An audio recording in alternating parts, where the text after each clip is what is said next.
Good afternoon.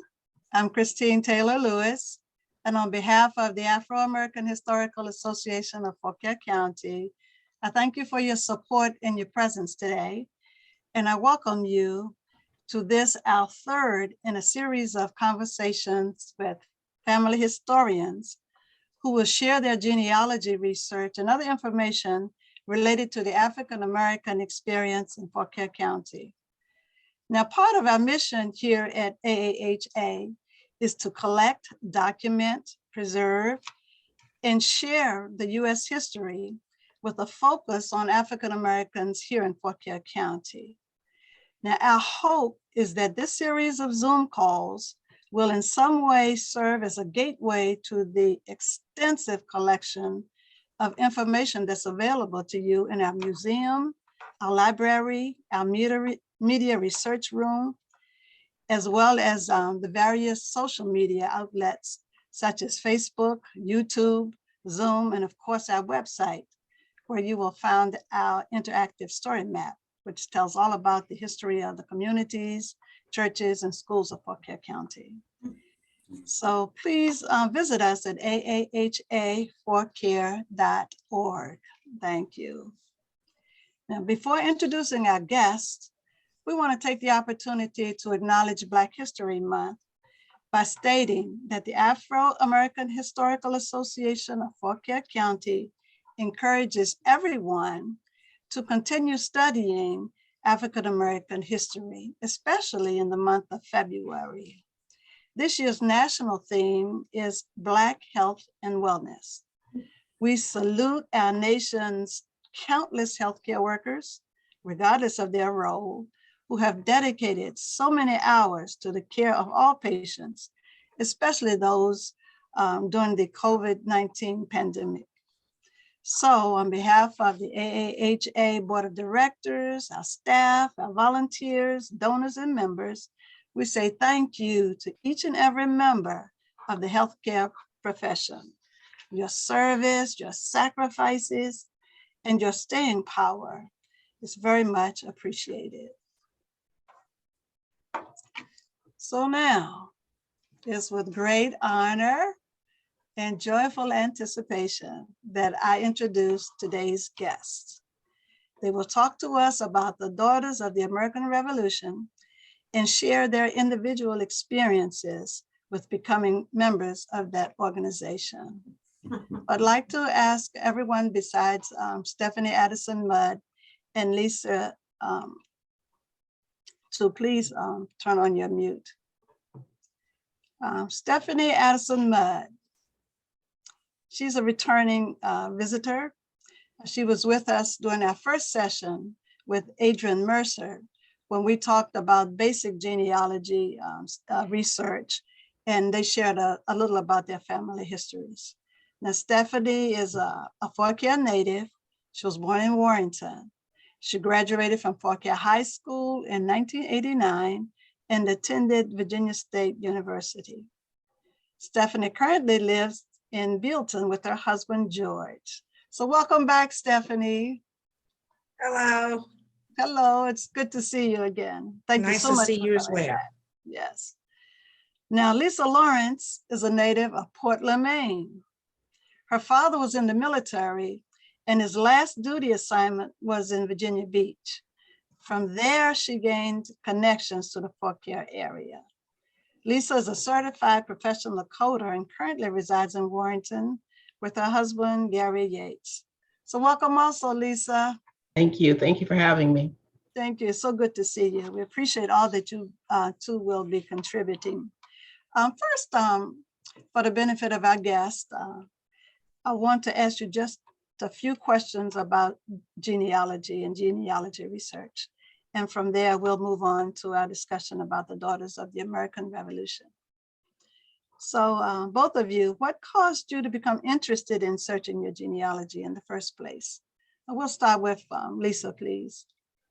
Well, as my family members began to pass away, unfortunately, the older members, I began to wonder exactly what their lives were about.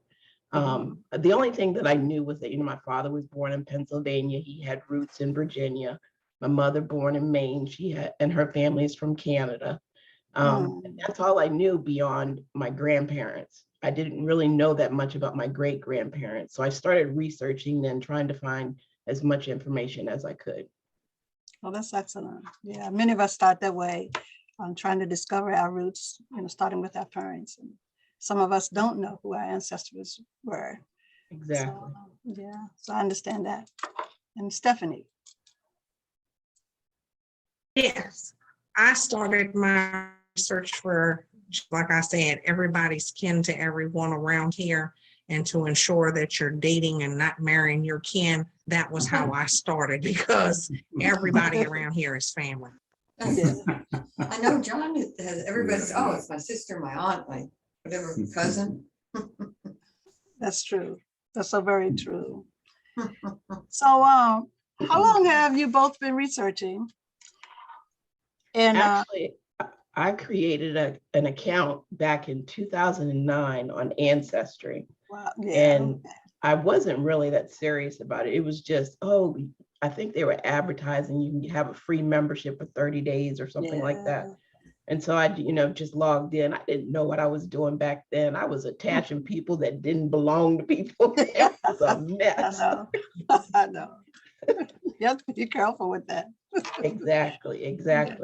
And then it wasn't until, I think it was 2018, I started hearing about DNA testing. And then I decided at that time, well, I think I want to go ahead and do that. And I did. I submitted my samples to have my DNA tested. And then when I got my results back, I was like, whoa, okay, who are all these people? The DNA matches, and what can I do with this? And so that's when I really started heavily researching. It started back in 2018 with the DNA testing, and then it just, evolved from there. Oh, so you've been in it about 14 to 15 years. Just, yeah, well, pretty much. Yes. And Stephanie? I guess I've been doing it about 15 years myself, but I had ancestors that had started this hunt out before me, so I had a good head start. They had, done the documents and things, so I had something to build upon, which made it easier. Yeah, that does make a difference. So you have It does. That's why, once it's documented, that would lead me to the daughters, They have one of the best databases that's out there as far as holding genealogy research. So with that being said, I wanted my lineage, my research to be out there for everyone to obtain, to be able to find, to connect the dots, to be able to, get to have their lineage stored forever. And that was one of my main reasons that I started the journey to the DAR, Oh, okay. That's good to know. So how many people do you both have on your, have you been able to research? I'm sure it's been in the thousands. I was going to say, I have a documented about a little over 11,500 people. That's phenomenal. Wow. I don't have that many. As I really just started seriously researching 2018. So I have a little close to 3,000. Yes, that's good. That's very good. So do you have any particular advice for people who are beginning to do their research in genealogy? Do not do like I did when I first started. Just don't attach anybody without researching exactly. Make sure that you connect the dots. You have to be able to say, okay, this person was born. If you can find a birth certificate, a death certificate, an obituary record, something that connects them, make sure that they line up, and then just keep moving backwards that way. Start with the earliest person that you have and then move backwards. Okay, start with the earliest and go back. And make sure that you connect the dots and that you can verify who's related to who. Exactly. And also one of the other things that I did want to mention, please do not copy information from other people's trees without verifying that information. Because I've noticed on Ancestry that when you do that, if you copy incorrect information, it messes with their algorithm. And it will in turn give you hints that are actually inaccurate hints. They're not correct at all. Okay. And then it just turns into a snowball effect of errors. Oh, that's resourceful indeed. So we're going to move on to discuss the Daughters of the American Revolution. It's an exciting subject. So tell us, who are the Daughters of the American Revolution and what is their mission? Stephanie, you can take it. The Daughters of the American Revolution is a society of women. That's a nonprofit organization, and they're here to promote historic preservation, education, and patriotism. It's everything starts with the freedom of the independence from England. So if you have a patriot, we provide service through different organizations and things of that. Okay, so for those of us who don't know, what is a patriot? And who are the patriots? That's a person who fought in the American Revolution. Okay. That is a patriot. That is where we demanded our independence from under British rule. Okay, so they were the ones who fought in the Revolutionary War. Anyone who fought in the That's Revolutionary correct. War is considered a patriot. Correct. Okay, Yes. so who were your patriots, Stephanie and Lisa? My patriot, his name is Tobias Hill. Tobias Hills? Tobias Hill, Hill. He was born in 1743 in Massachusetts. However, now his birth location has actually changed to Maine, Georgetown, York County, Maine, because in 1743, Maine was not a state. It didn't become a free state until 1820. Okay. So now his birth location is Georgetown, York County, Maine. And he served in 1777 under Colonel John Allen's regiment. And it was a regiment that was raised in the defense of Machias. Oh my, that's fascinating. I mean, to be able to go that far and connect your direct line. Yes. It's just amazing and fascinating. It must give you a good fence. It did.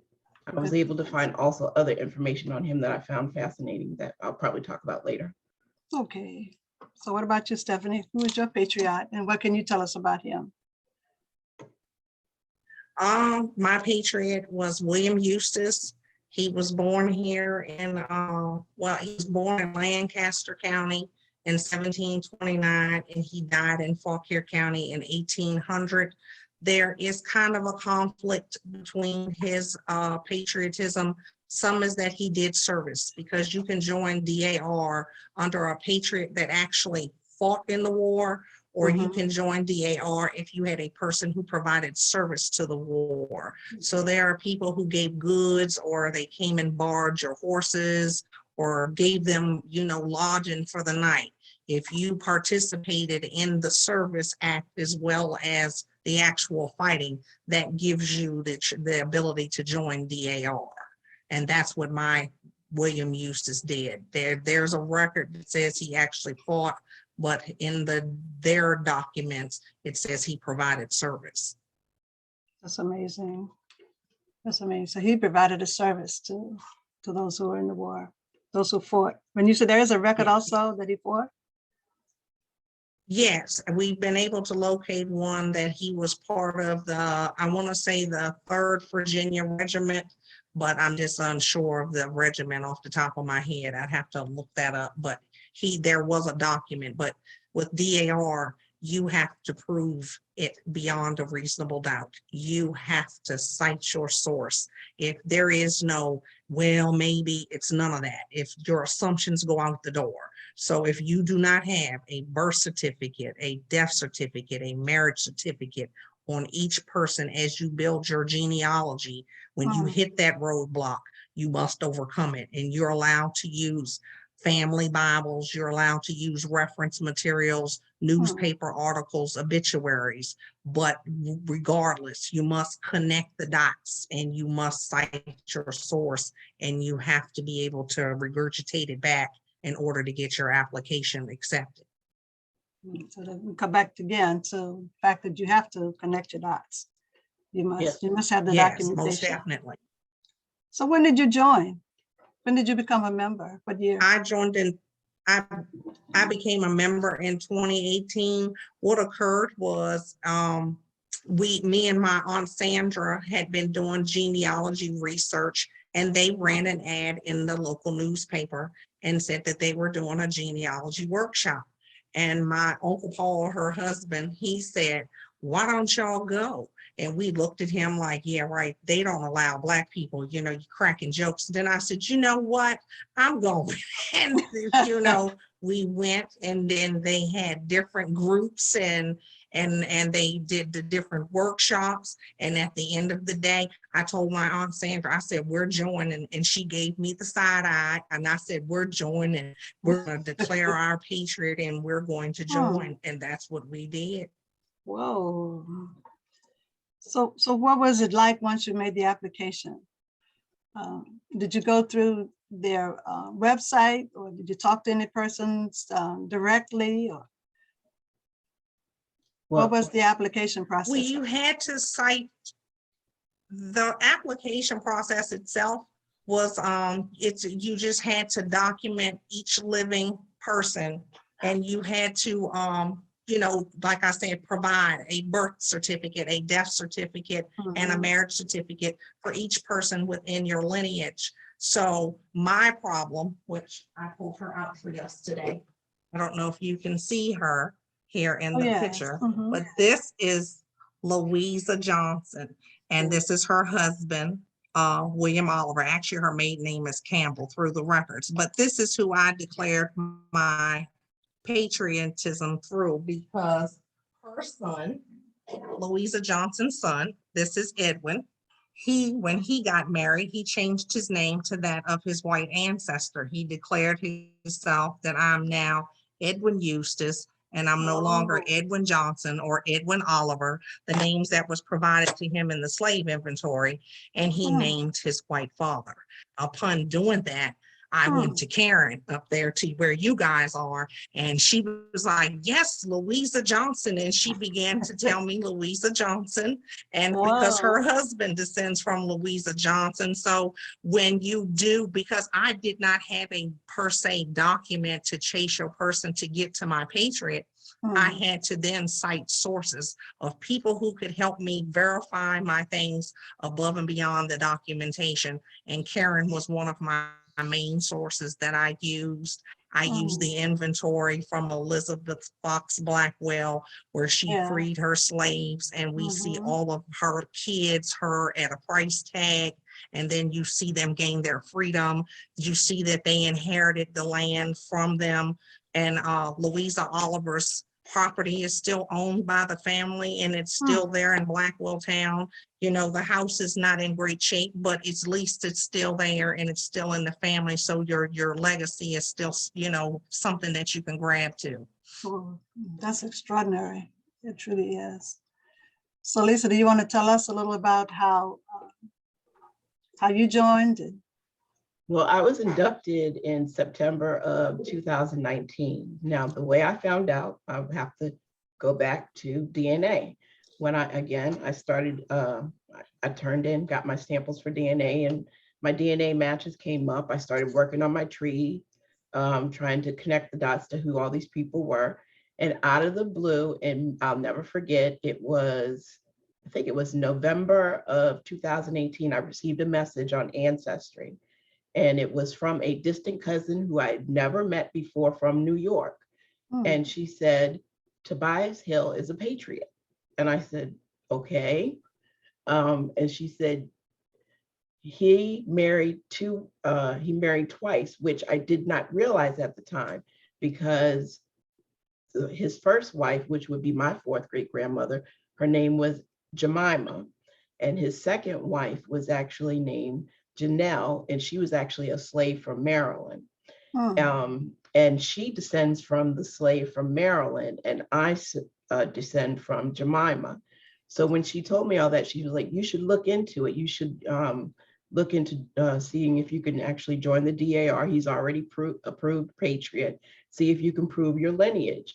And that's what I did. I reached out to DAR here in Fauquier, and I began the process. And she sent me a list, a page full of things that I needed to gather: birth certificates, death certificates, obituaries, that you can use obituaries, you can use death index cards from funeral homes. What else can you use? I said marriage certificates. One of the things that she told me that I couldn't use, and I had to actually correct her. This is a book that was written. I don't know if you can see it. Can you Yes. see it? Yes. Blacks in Maine. Uh-huh. In it, Tobias is in this book, and they talk about Tobias, and they tell about his family, who his children were, everything, and it's all documented. And when I said, well, I have information in reference to a book, and she told me initially, she said, no, you can't use, because she thought it was a family book. And I said, it's not a family book. It's actually a book that was authorized. You can purchase it off of Amazon. Right. Yeah. So, that information I was able to use. Another thing, again, like I said, obituaries you can use. I think I've mentioned that already to you, that they didn't want to accept one of my obituaries from my grandfather because the very, very top of it, it didn't read the name of the newspaper and the date of the newspaper. And luckily, my grandfather, they actually printed his obituary in a second paper, and I was able to, get that obituary from that second paper. Other than that, it's a lot of paperwork that you have to gather. And let me just show you. This is my folder.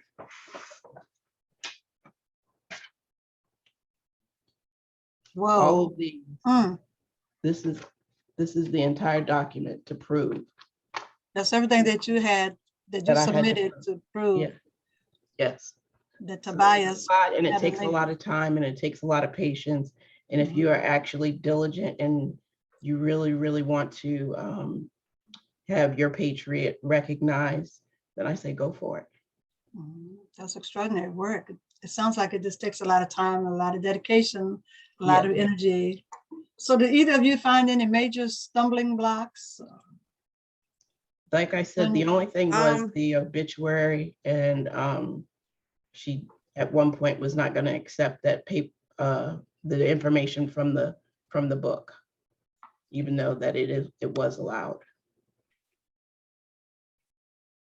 Okay, so it sounds like it was because I was going to say on my line, the stumbling block was that because we were enslaved and the father was, white. So at that point, you had to draw that person was in the area, that it was possible for that person to be on that plantation, and why would he need to be there? And the Eustace family was kin to the Blackwell family. And when Armistead died, James Eustace was being cousin and would come by and was helping Elizabeth on her farm. And that's how the connection was made. Whether it was consensual or not, I don't know, because I wasn't there, but he never had a relationship with my grandfather. So I would say that it is not. But he's my 2 times great grandfather. At least he had, because most people wouldn't put it on their death certificates, always unknown. He at least said, you are my dad, I belong. And, and it as far as I've heard through the different stories, I would say they knew we existed. And, as you say, you were kin from afar, you nodded your head and hello kind of things, but, it's not like we were at each other's Christmas tables. So that's fascinating. It is. Yes. So have you? We did the analysis. Go ahead. Oh, I was going to say, so with all that being said, you had to create a summary sheet.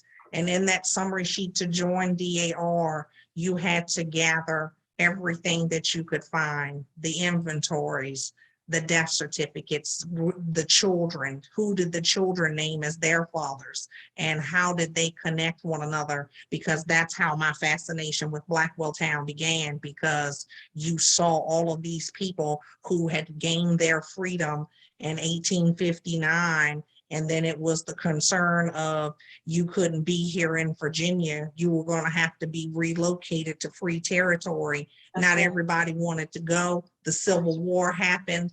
And then at that point, you were able to stay. And so upon documenting my lineage to the DAR, you then began to discover a lot more of your own lineage, and aha, this slave is so-and-so's family, and you were beginning to be able to draw a whole complete picture of who in your lineage you are. And like I said, upon doing so, I'm kin to everyone. Everybody is kin to everyone around here. And it is just, it's amazing. It's amazing. That's right, because we're kin. That's correct. Thanks to the Blackwell farm. That's absolutely true. Were you able to make any connections or do any networking with other women who are African Americans within the DAR organization? I read somewhere that they don't have a list or anything to reference how many African American women belong, because they say they didn't have to make that on the application race. But they, of course, they had a way of knowing. So I'm just wondering now if, since you've been a part of the organization, if you have done any networking with other African American women from other chapters. Oh, definitely. There's actually a group on Facebook that both Stephanie and I are members of, and it's for women of color who are part of the DAR. And then so it's, I don't know, how many members do we have now, Stephanie? I'd say we're over 100 now. So there are. Yeah. And wonderful women that have a wealth of information. And if you have a question or need help with anything, they're always there to help. Okay. So would you say one of the better, best benefits of being a part or having membership is to be able to do the research or make those connections with other African American women? Yes. Most definitely. DAR. Go ahead, Stephanie. Oh, I was going to say DAR has a forgotten patriots list that is dedicated to the research of African Americans. That's I'm sorry, we're losing your sound. The problem, oh, okay. Can you hear me now? That's better. Can you hear me? Yes, that's okay. Better. They right. They have a forgotten page. They've done research.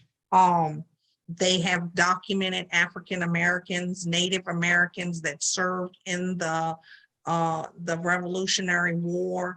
The problem that we have as African Americans is we get hung because we turn into slaves, and you must find that slave master, that plantation, and to get yourself there. And upon, doing all of that kind of stuff, you have to knock that wall down. You cannot give up. DNA testing is out there. More and more of us are DNA testing every day. You're beginning to be able to put your families back together. I have found so many different lines. I mean, it has been amazing to go, oh my God, we've got family in New Orleans. And then that their family was put on that boat and shipped down south, but you're at least putting your roots back together. And it's great to find that you find the ones who went north. We found ones who have passed as white people, that they were able to go on and now their children are DNA testing, and they've got that 1 to 5% African American in them, and they're looking. They want to know who I am, who is that person, and you have to be resilient in your search. You kids, I tell everybody, you're going to hit that wall. Something's going to stunt you, but don't give up. You know, keep going. And there's a lot of people out here with a wealth of knowledge. And I tell everybody, when you first start, go to your family. You know, the obituaries, people keep obituaries of their loved ones. And that is one of the best resources out there, because they're going to name your mom, the dad, the grandparents, the siblings, the children. And as you get and gather a good database of obituaries, you'll connect dots and put your family back together. And like I said, DAR has this book. You know, it's a wealth of information to see all of these African Americans and Native Americans that served, but you're going to have to figure out how to get there. They don't bring the list down to you to where you can catch yourself. You have to build your list up to catch them. The forgotten patriots. Yes. That's actually on the link on the website. Yeah. It's on the website. Yeah. If you search Forgotten Patriots, DAR.org. Yes. Okay. It's been well documented that in 1939, the gifted and talented opera singer, Marian Anderson, wasn't permitted by DAR to give a concert at the Constitution Hall, which was built and owned by the Daughters of the American Revolution. Yes. Given that history, why would someone today, a woman, want to join, or why should she want to join the Daughters of the American Revolution?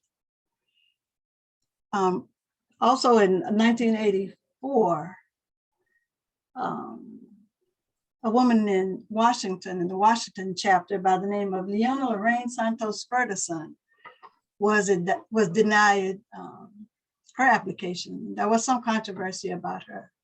Even with Marian Anderson, the first lady at the time, Eleanor Roosevelt, withdrew her membership. So if I was curious about my patriot, but I knew that they had that history of discrimination, is there something that I should know today that would make me be more encouraged to want to be a part of the organization? I'm going to say this. It's Marian Anderson. She was denied access to Constitution Hall. Eleanor Roosevelt stood up and called them out. They still, oh, well, this is our group, we can make our rules and so forth and so on. But I'm gonna tell you this, and this is where I come from.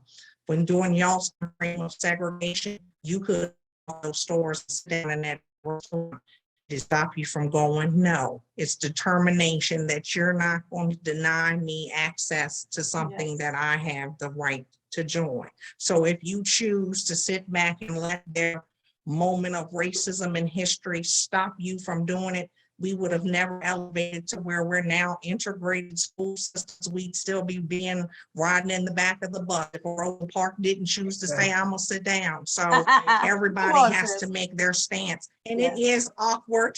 It's awkward, you know, and I joined with my family, my mother and my daughter, so that I wouldn't be alone, because sometimes being the only is hard to do. But if you don't step out on faith and hold your head up high and be confident that I am what you are, I have a Revolutionary War patriot, and I want to declare my lineage. If you don't take it from that perspective, no one will ever join, because everything in history has a sense of racism to it. So it's up to us as a people to overcome it.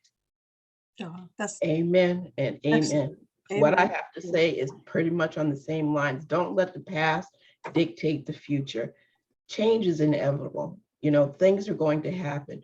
We have come a long way. We still have a long way to go. We still have some doors that we need to knock down. This door is open. If you have a patriot and you can prove that patriot, walk through that door and claim your birthright at the DAR. Thank you. Thank you. That's so encouraging. So, and I truly admire your pioneer spirit in joining this organization, which yeah, some people remember Marian Anderson, but they don't remember that she was given an opportunity to come back and that there are other opportunities there. So I thank you so much. Truly, truly. Thank you for your words of wisdom and a sense of encouragement to just keep moving in your sense of understanding your roots and where you come from, even in the civil rights movement. So thank you both for that. So we're wondering if there are any questions from our visitors from the audience. Anything in particular?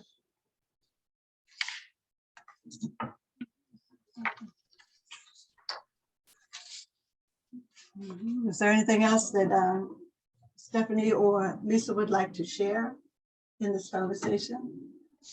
One of the things that I said that I would talk about later on is when I was contacted and advised that Tobias was a patriot, she did tell me that I could go onto the website and I could actually check out the application that they submitted, and if there was information in there. I was able to find out so much information about my fourth great grandfather. One of the things that I found out is that he actually had a turnpike named after him. He built the turnpike to actually get from one part of the town to the next. He, cut down the trees and stuff. It was a quicker way to get to his home when he came from, he was a hog butcher, and that's what he used to do. So it was a shorter route for him. So that route became something that everybody in the town would use, and it became known as Toby's Turnpike. One of the other things that I learned about him was that in the fall, he would collect bayberries to sell to people. And from what I understand, bayberries back then were used to help with candle making and help the candles not burn so quickly. There was just so much other information in there that I could share, but it was just nice to see that. And that is housed there at the DAR. I would have never been able to find that information on my own if it wasn't for them having that there. And to learn that your ancestor, your patriot, he was a famous person.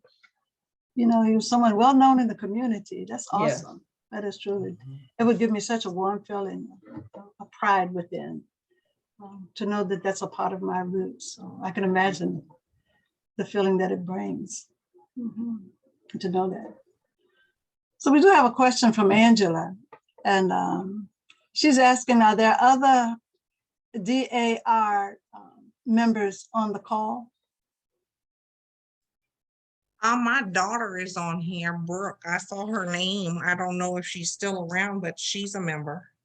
Okay. I wanted to also show while we were here, when you join the DAR, you join with a ribbon that you display. You're only allowed to wear these in certain times in DAR functions. You're not allowed to walk around and brandish your stuff or wear their stuff without permission. But I wanted you to see what you get. The top one is my Virginia pin that tells you that my patriot was from Virginia, and this is your Virginia pin.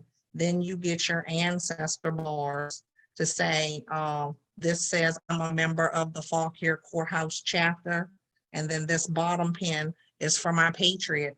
And then because I did they have a genealogy school there at DAR that you can take.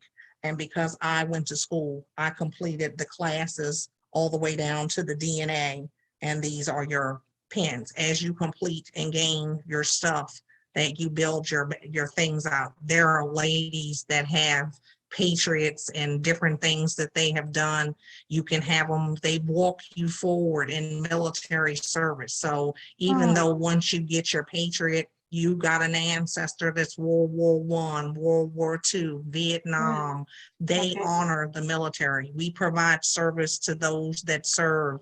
The ladies go to stomp on a regular and do things, and they collect money, and they'll send a list out and go, they need, clothes or snacks and things, and then we gather money and they go down and deliver the stuff to the people, to the veterans.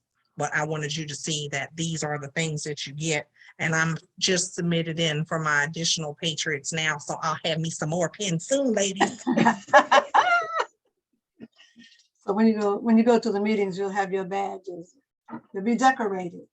That's right.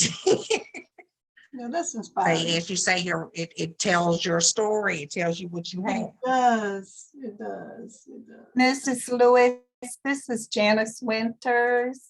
Yes. I'm one of the guests today, and I am just overjoyed and overwhelmed by this marvelous presentation by both the presenters and the beautiful way in which you have presided.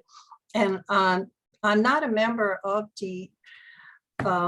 DAR, but in my segregated elementary school, I received DAR pin for being the top historian in my class. Wow. And I've shared it with my grandchildren, but that's not the end of the story, because I'm a member of the historic Quander family. This is a book written by one of our we're from, yes, we were freed slaves of George Washington, having been kidnapped from the west coast of Africa and Ghana and brought to America and sold as slaves. And there were two brothers.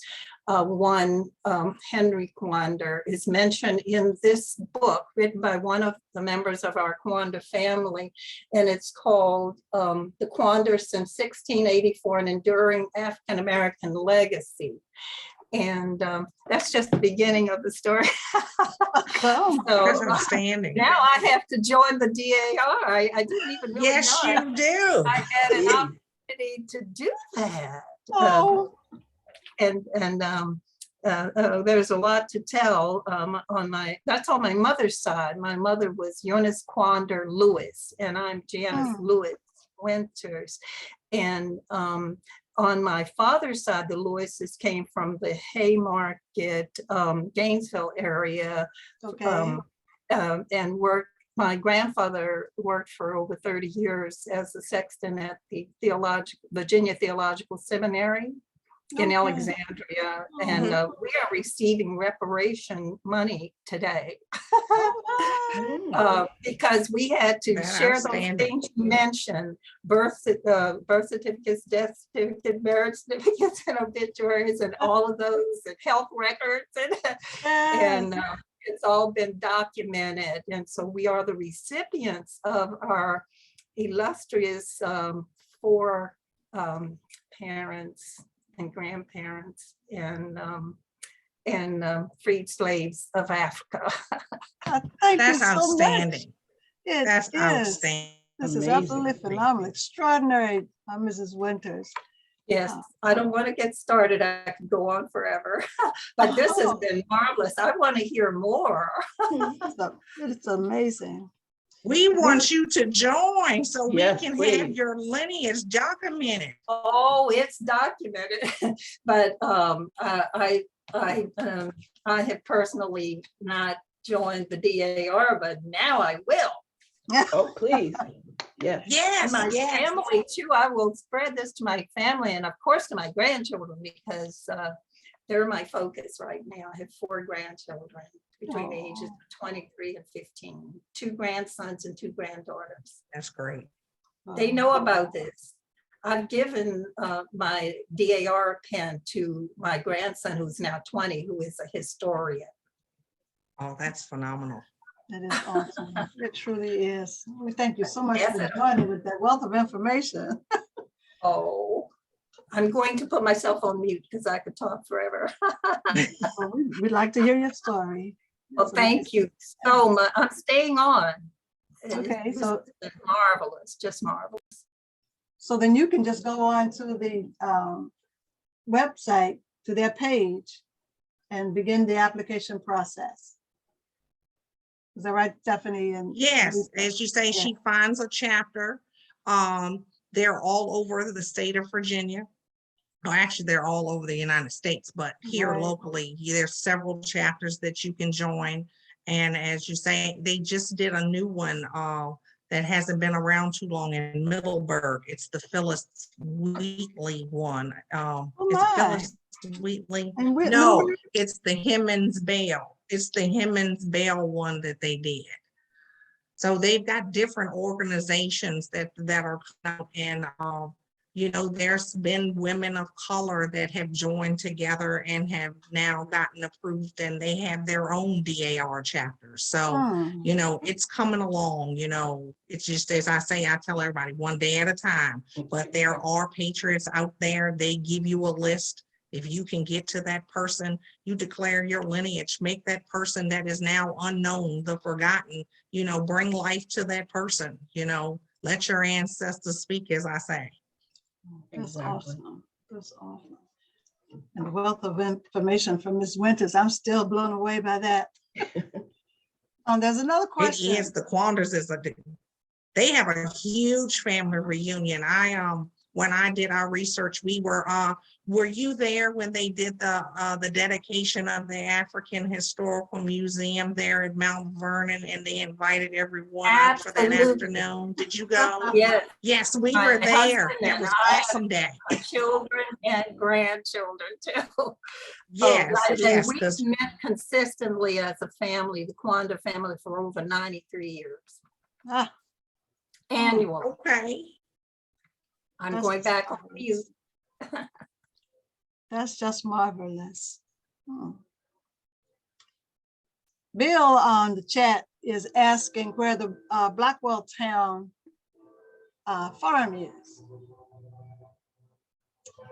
Where it's address in it? there, and it's in Midland. If you take the stretch of, I don't know, let's pick the Ebenezer Baptist Church, all of that area consisted of 800 acres. It was over 800 acres that was given, and it was divided amongst the enslaved. And they were all given, it was like 30 acres, 30 some acres of land that's there. So it's that area of Midland. Okay. So do you have the street marks or the road marks? Yes, it's called Blackwell Town, the road where the old schoolhouse and the church and the cemetery, you know, it's all there along the ride. Right. If somebody wants to go, then which route would they take? Is it like 29? Is it off of 28? Yes, you take 28 and turn off of 28, go down, I don't know the names of the roads, you know, Okay. but you take a Okay. lap off of 28 if you're coming Yeah. from, you know, like the Manassas way. And then you go Right. down that road so far, and then it'd be a right. But if you wanted to Right. get to Blackwell Town, I'd use Ebenezer Church as my landmark. Okay. Okay. That would be my landmark. Okay. And everything around Ebenezer Church is a part of the Blackwell Town Farm. So Stephanie, we're going to Yes, ask it was you. part of the Black. I'll just take this time now to thank you, first of all, for returning after coming the first session. And we would like you to come back and talk to us a little more about the Blackwell Town Estate. So that is a I would love fascinating to. story. That is a fascinating story. Okay, so Karen has written that it's 28 to 610, 3 miles. So if you're in the area of Route 28 and 610, then you're definitely in the heart of Blackwell Town, according to Karen White, our director. So thank you. Thank you very much. Well, if we don't have anything further to discuss, do you have any closing remarks, Lisa or Stephanie? No, I just want to thank you for having me. I really enjoyed myself, and I'm really, really interested in the information that Ms. Winters shared. Now that I know that my father's from the Virginia area, and then he has roots, and you know, I just never know what I'm going to be running up on. So Oh, yes. Yes. With the, as you say, her story was it was phenomenal. And the reason that I was there at that Mount Vernon thing is because through DNA testing, the Washingtons are DNA related. You know, they tell me that George Washington didn't have any kids, but I come from somewhere. So our Clara Washington, who wound up, as I say, in Blackwell Town, that's how you cross over. But my Clara, she was from the Washington family. And the DNA connects us to the Washington family. So it's nice to see that we've got a Quander on the line here with us. And that was the best. Good Oh, afternoon. that is truly awesome. Good afternoon. So again, we want to thank Stephanie, Addison-Mudd, and Lisa Lawrence so very, very, very much for sharing your combined histories. And we would like to add a special thanks to Mrs. Janice Winters for coming and for sharing. And from our conversations with Adrian Mercer, who was here on our first visit with Stephanie, and on our second visit, there are some Lewises that he mentioned that he's related to in the Haymarket area. So that's still another connection. So keep joining us on these Zoom calls.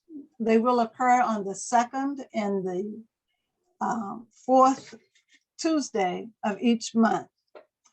Now, next week, on February 22nd, our next event, we will have a presentation by Dennis King of Detroit.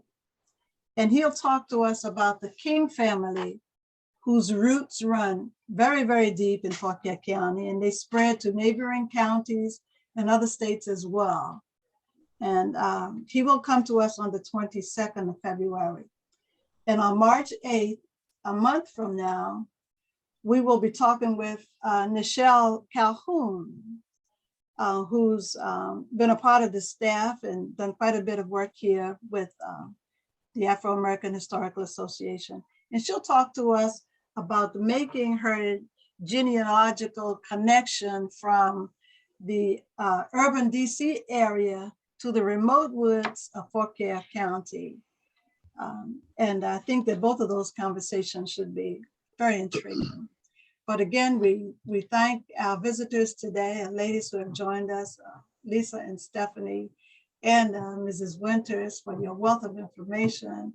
And we hope that our visitors will leave with a broader understanding of how the DAR can be resourceful and productive, a great tool for finding out both historical and genealogical answers. So I think there's another question, I'm told. Yes.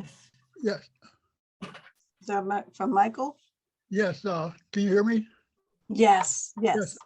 I'm from Alexandria, and I know the Quantas, Miss Winters. I know the guy who wrote the book, a friend of mine. And we have family down in Upperville, Virginia, and we are down there. I think the first Sunday in June, I come down there for homecoming, Mount Christopher. Michael, Yes. yes. Quite familiar with the Quantas. We always argue the Quantas and the Charities are the biggest family in Alexandria, but the Quantas quite outnumber us. Yes. Yeah. Michael, this is Christine Lewis, Reverend Philip Lewis's wife from Mount Pisgah. You've come to our homecoming so many times. We know you well. Now look at you. I said, but Yes. yes. I think before my hair was long and drawn back, I looked a little different, a little heavier. I didn't want to go on the limb. I said, I knew I see her face, but now, yes, of course. And when you started talking, wow, this is quite a blessing. Yes, it's very small world. Yes. Yeah, I know the Quantas quite well. My guy who wrote the book, I think his wife is an artist or something like that. I went to one of her shows one time. But anyway, I'm not gonna hold you up. It was very informative. I'm gonna pass the word to my other relatives too. And I'll see you in June, prayerfully. Well, thank you. Thank you. We look forward. And I'll tell my husband that you were on the call today. Please do. Thank you. Give our warmest regards to your family, please. I sure will. Yes. I wanted to say one other thing, is that there's not just the daughters of the American Revolution, there are sons, so the men can join too. Oh, sons. Okay. Yes, there's the Sons sons of the American Revolution. Okay. Yes. Thank you. Thank you. Okay. So, If there are no more questions, I'm sorry, Michael, that I missed that. Then we'll close today, and we certainly look forward to seeing you again on February 22nd from 1 to 2 o'clock. And thank you so much, all of you, for your presence and your support of the AAHA efforts. Thank you. Thank you. This has been great. I appreciate it. All right.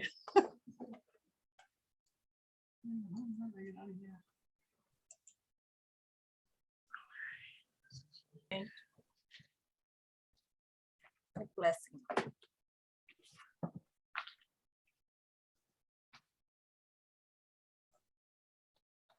Mhm.